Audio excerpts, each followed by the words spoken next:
부모님들도 한동안 참여를 안 하셨어요. 그리고 또 효순이 동생이 그때 사건 이후에 정신건강이 좀 안 좋아졌거든요. 수전협정 체결입니다. 7월 27일. 그래서 저희가 매년 또 7.27을 맞춰서 서울에서 행사를 했는데요. 이번에는 7월 26일이 수요일이에요. 수요. 그래서 지금 소송리 주민들이 수요 집회를 계속 하고 계셔서 7월 26일 수요일 날 저희하고 원불교 그리고 소성리 주민들, 성주 김천 주민들이 카드 배치 반대하고 강압정책의 문제를 같이 해서 7.27 행사를 이번에 소성리에서 7월 26일 날 수요일 날 진행할 예정입니다.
바로 사고 현장 위에 추모베이 거품 위쪽에 해서 땅을 이제 계약을 했고, 아마 빠르면 내년이나 늦어도 후년에는 정말 시민의 힘으로 우리 역사에 아마 길이 남아 효순미선이 추모공원이 세워질 것입니다. 그렇게 된다면 적어도 불평로 함경계가 타파가 되고 전적인 민족 통일 국가를 수립해가는 그 과정에서 상당히 중요한 우리 역사의 이정표로 그 공헌이 하게 될 것입니다. 자기 역사가 아닌 예술의 역사가 왜 이렇게 점철되고 있을까? 그 뿌리를 우리가 한번 찾아보는 게 대단히 중요하다. 해방 이후에 한미 관계를 중심으로 해서 우리 역사를 볼 수밖에 없습니다. 제가 그 이유를 설명을 드리겠습니다. 현재, 과거를 가지고 현재를 재해석해서 미래에 대한 이정표를 만드는 것이 바로 역사다.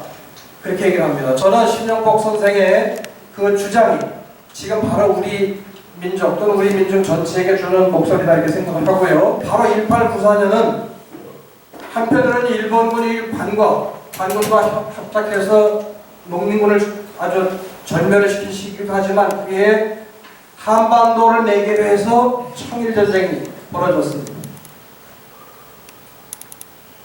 그렇게 해서 말할 것도 없이 구한말은 세계 열강의 각축장으로 조선반도가 변했던 그 시기다. 가스라 캡틴 미략을 체결했습니다. 언제? 1905년 7월에 체결했습니다. 일본 수상 가스라 그 다음에 미국의 육군장관, 당시에는 육군장관이라는 명칭이 없었습니다. 전쟁부 장관입니다. 아시아 태평양 전체 평화를 위해서도 우리는 미국과 영국과 일본이 동맹을 맺어서 그걸 뒷받침한다. 이 내용입니다. 그거를 이렇게 메모지에다 미략 형태로 적은 것이 가스라테프 미략입니다. 저것도 수십 년 뒤에 밝혀진 겁니다. 그 두 달 뒤에 일본과 영국 사이 군사동맹이 맺어집니다. 그리고 나서 불과 뒤에 을산 미략이 체결이 되고 안타깝지만 5년 뒤에 나라를 뺏기는 경술 국친을 맞이하게 됩니다. 정말 우리 민족 누구의 의지와 상관없이 이 나라가 열강들에 의해서 아주 절단이라고 요절이 나고 결국 식민지로 이렇게 돼서 지금도 청산하지 못한 위안부 문제를 벌였던 최근에 한일 군사정보 보호협정 체결에 이르기까지 더 나아가서는 한일 군사 동맹을 맺는 삼각 군사 동맹을 가속한 이 문제까지 부산히 우리 역사 속에 남아있다. 친일파가 해방 후에 친일파로 분당을 해서 군사 독재, 친미 정권과 결탁을 해서 지금 이 시간까지도 거의 100년을 유지하고 있는 기득권 세력의 뿌리들, 그 적폐를 우리가 인적 청산까지 법제도와 더불어 청산하지 못하면 이 나라의 희망은 정말 나라다운 나라, 우리 민중이 모두가 원하는 평등한 나라, 또 우리 민족 모두가 영원하는 자족 조국 통일을 건설하는 나라는 쉬운 것은 전 아니라고 봅니다. 그 당시에 미군의 주력은 오키나와 일본 저 아래쪽에 있었습니다. 그 군인들을 조선으로 파견하기에는 그쪽 상황도 정리해야 되고 어려웠습니다. 그런데 소련군은 물밀듯이 조선반도로 해서 남하하기 시작해요. 전체 소련의 영향력을 우려한 나머지 미국이 급하게 만들어 놓은 게 3.8선입니다. 정확하게 1945년 8월 11일 새벽 3시 반에 그어졌다. 미국의 육군 해군 배령군이 이렇게 그어진 게 3.8선입니다. 그래서 우리 민족의 의지와 무관하게 우리가 언제 3.8선을 그어달라고 이렇게 한 적이 없습니다. 한반도 분할지배 정책을 이미 미 국무부가 1945년에 수립을 했다. 심지어는 1945년 7월 달에 한반도를 4개국이 분할하는 것까지 안해냅니다. 그런데 소련과 중국이 반대를 해서 그게 안 됐습니다. 요코하마에서 네가다가 포고령 이론을 발표할 때 나와 있습니다. 본인이 지휘하는 승정부는 오늘 북위 3.8선 이남의 조선 영토를 점령한다. 그 다음에 조항이 쭉 7개 조항이 나오는데 거기에 보면은 점령군에 대항하는 행위는 가차없이 엄벌에 처한다 이렇게 돼 있어요. 다 점령한다. 8일날 인천에 들어와서 9일날 서울로 입성해서 오후 4시에 여기 보시는 것처럼 태극기가 아니라 성정에 올라갔다. 광화문에 있는 미 대사관에 가면 태풍이 몰아쳐도 성정에 내려오지 않습니다. 미군들이 군정을 실시하다가 제일 먼저 한 게 농민들이 가지고 있던 식량들을 갈취해가는 공출대라고 하는 걸 만들어서 하기 시작해서 거기에 저항하는 놈들을 다 그제서 총을 쏘서 죽일 정도로 굉장히 심각한 탄압을 했다라는 것이고, 가장 전쟁 위기가 고조되고 실제로 전쟁을 해서 전쟁이 일어날 가능성이 가장 높았던 데가 조선반도하고, 왜냐하면 바로 3.8선을 경계로 사회주의와 자본주의가 대립하고 있잖아요. 그 다음에 중국 본토와 대만이 장개석하고 모택국으로 나눠서 대립하고 있었고, 가장 전쟁 발발 가능성이 높은 지역을 미국의 극동 방위선에서 2개를 제외를 시켜봅니다. 그러는 바람에 한국전쟁이 발발이 됐다는 거. 2년 내 각기 대표 파견해서 학급 높은 정시회담 열고 외국 문제 설득 및 한국문제 평화적 해결 문제를 협의한다. 즉, 여러분들 아시다시피 전쟁을 하다가 전쟁을 잠시 쉬자라고 하는 정전협정은 그동안 수도 없이 인류 역사에서 전쟁이 많이 있었지만 정전협정이 맺어진 사례는 거의 없습니다. 그런데 그거를 미국과 이승만 정부가 안 하려고 뭘 하느냐? 10월 27일 되기 전 10월 1일 날, 10월 1일 날 한미 상호 방위 조약을 맺어서 주한미군을 지구상에도 없는 최초의 그런 조약을 맺어서 영구 주둔하는 그런 국제법을 체결합니다.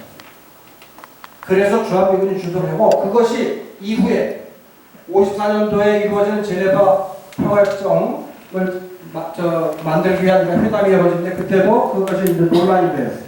외부에서 현재 조선반도에 들어와 있는 외국군, 북의 중공군이나 남의 미군을 비롯한 연합군들이 나가게 되면 1대1로 교환한다.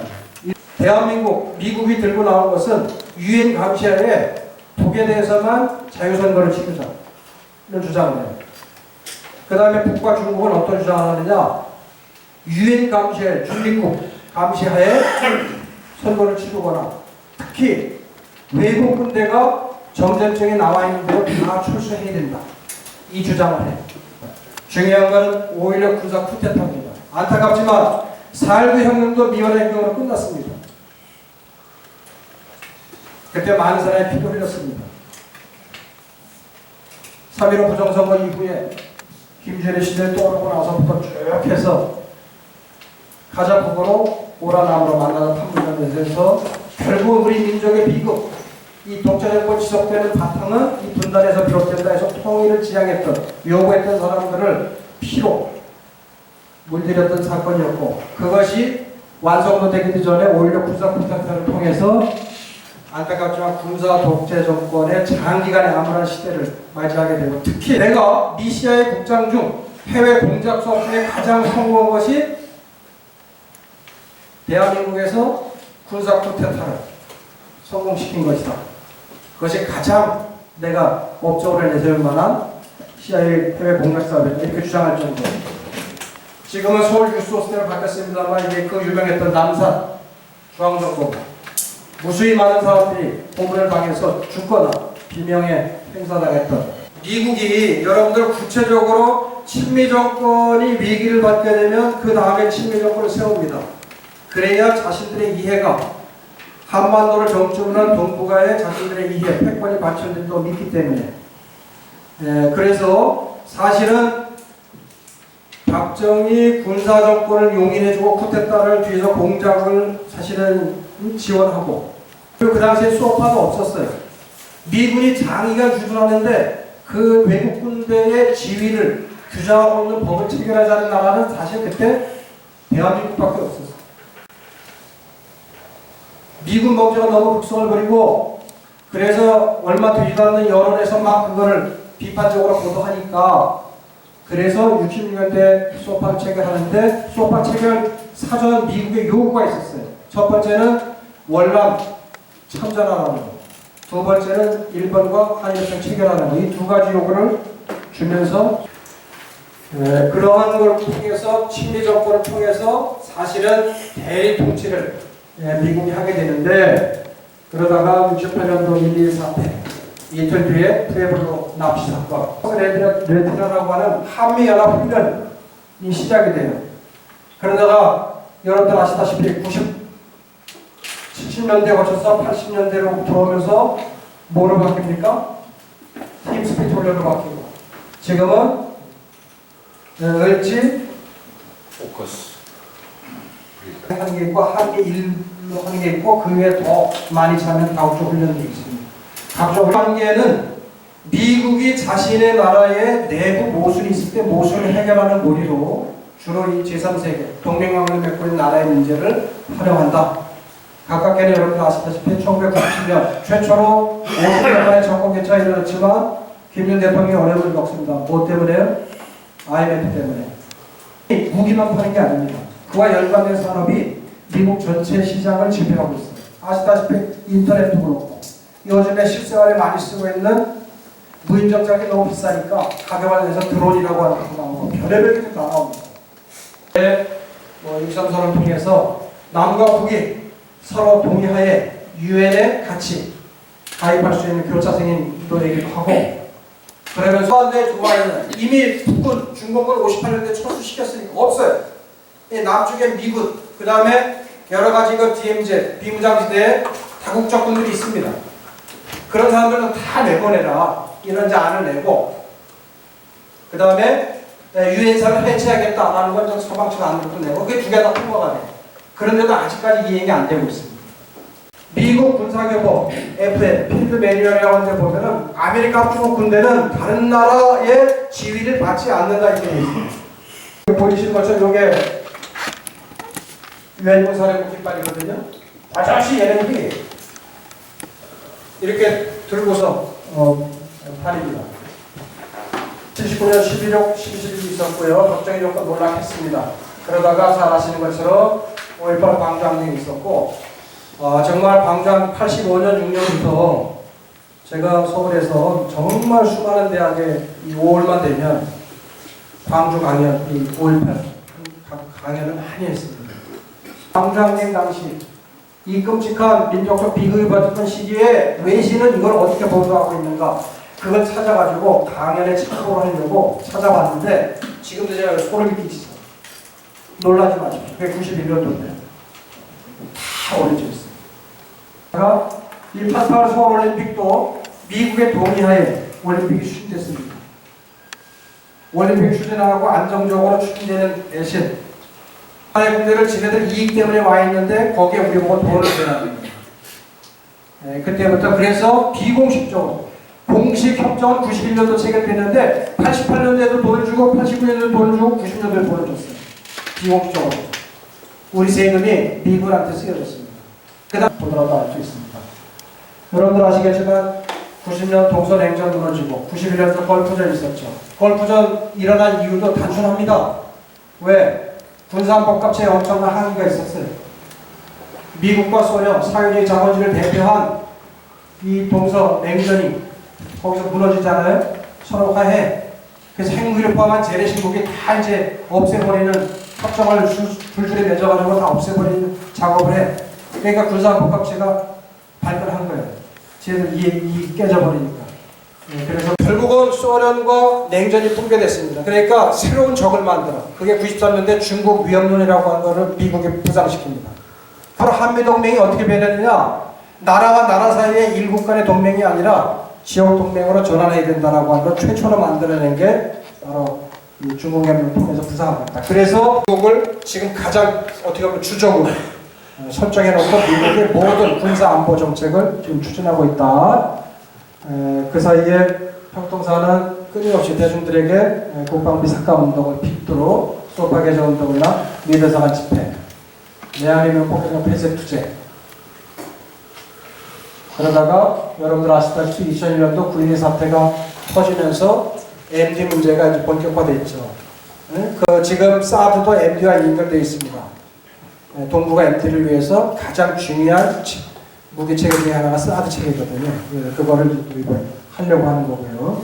그래서 일찌감치 저희들이 2001년도부터 문제제기 해왔다.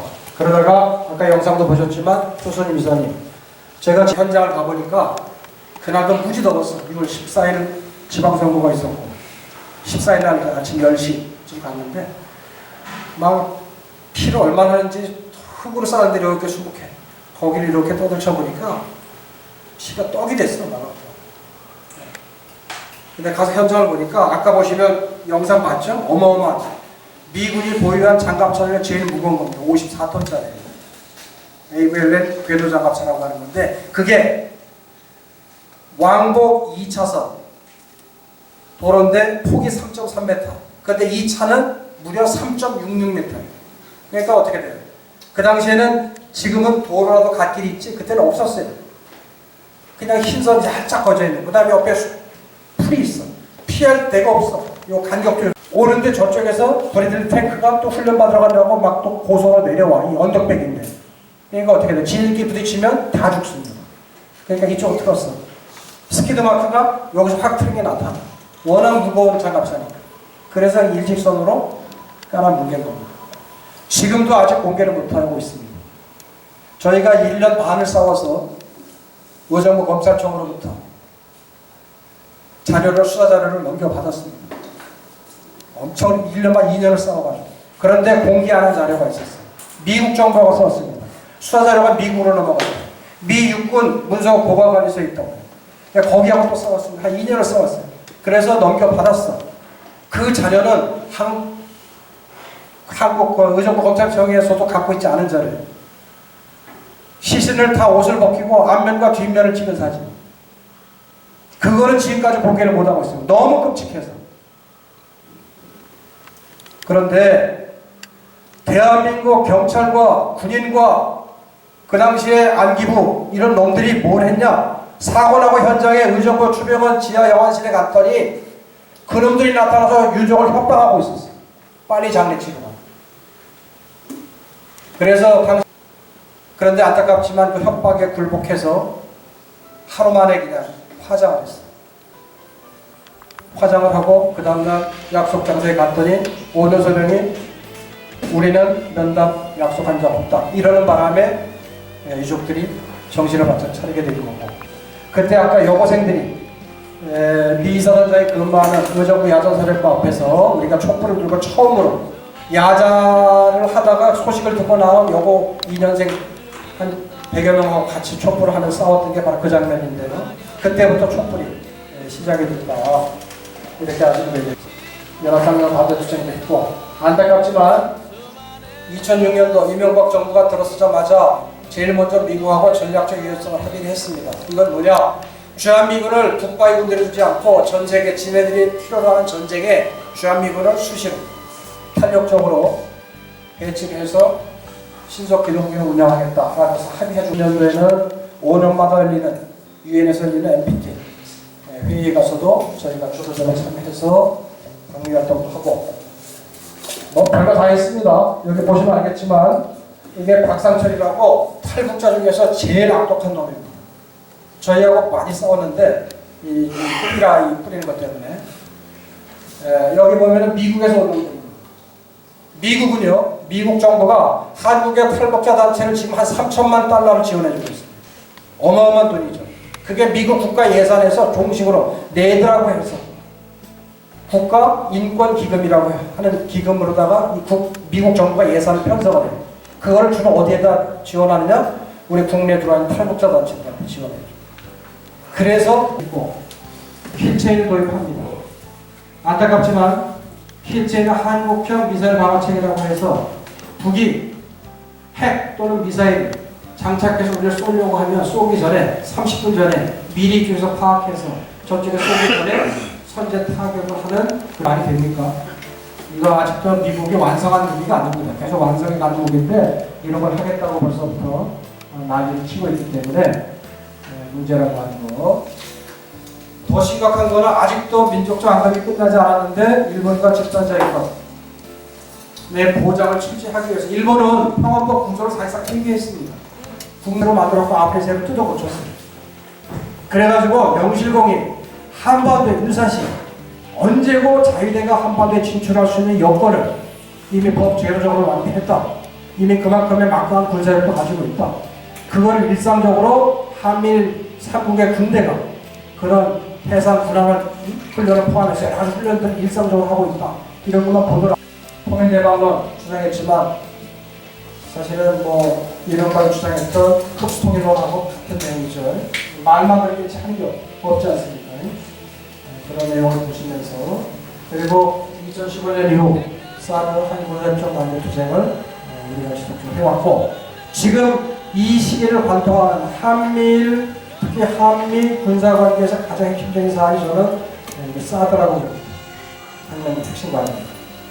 사드가 한반도에 배치되고 안정적으로 엑스펜트레이더 가동을 내느냐에 따라서 동북아의 긴장 촉도가 어느 정도 수준인지 가늠이 되고, 중국의 반발도 결국 이 사드 레이더 때문에 사드에 와서 손금 들여다보듯이 보니까 세계에서 가장 강력한 창을 가지고 있는 미국이, 그나마 거기에 쫓아가고 있는 공격형 무기를 가지고 있는 중국, 그런데 방어 무기에 취약해요. 창과 방패를 미국 동시에 가지고 있고 창만 가지고 있는 중국이 게임을 하게 되면 상대적 열세는 저대적 열세에 놓여지게 됩니다.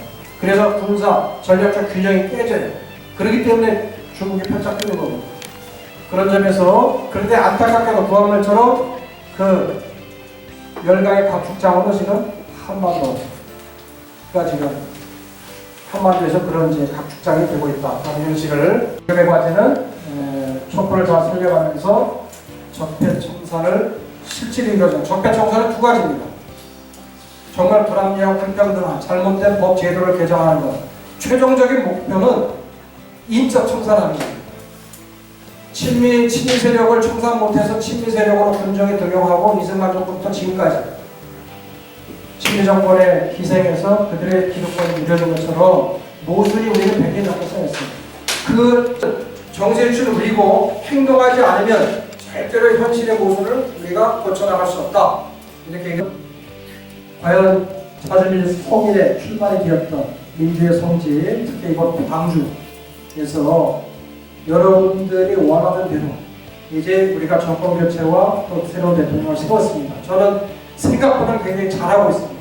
그게 탄력을 받고 가깝게는 사드 문제를 백지화시켜내는 것으로부터 여타 불편한 한미관계 나아가 우리 민족이 처해 있는 현실을 잘 파괴해가면서 자유적이고 평화적이고 통일된 나라를 만들어가는 역사에 우리가 훨씬 더 컸습니다.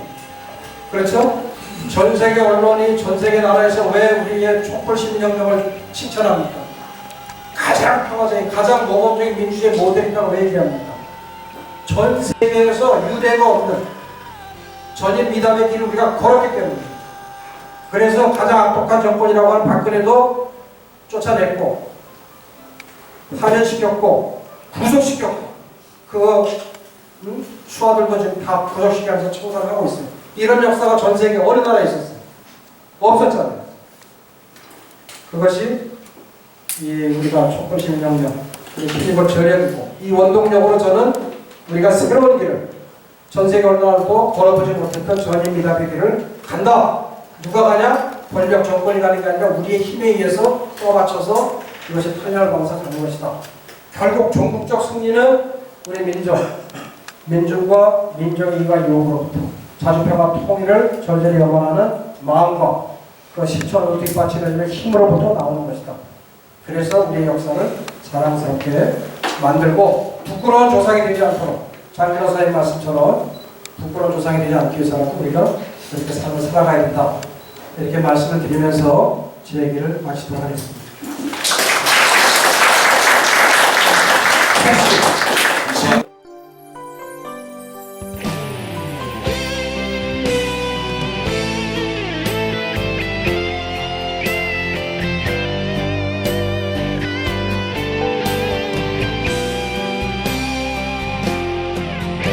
어둠 속에서 수많은 작은 빛이 숨죽인 떨림으로 가녀린 떨림으로 저 침묵 속에서 수많은 아우성이 분노의 떨림으로 흐느껴 떨림으로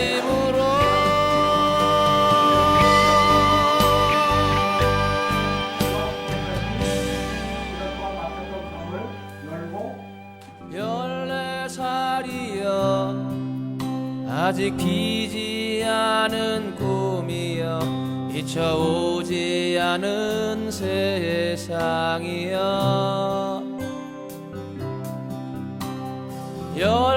14살이여 죽어 하늘의 별 되기엔 살아 촛불 들고 눈물 짓기엔 너무 이른 여린 꽃망울 밟은 야만의 무리 앞에 작은 촛불 밝혀 광장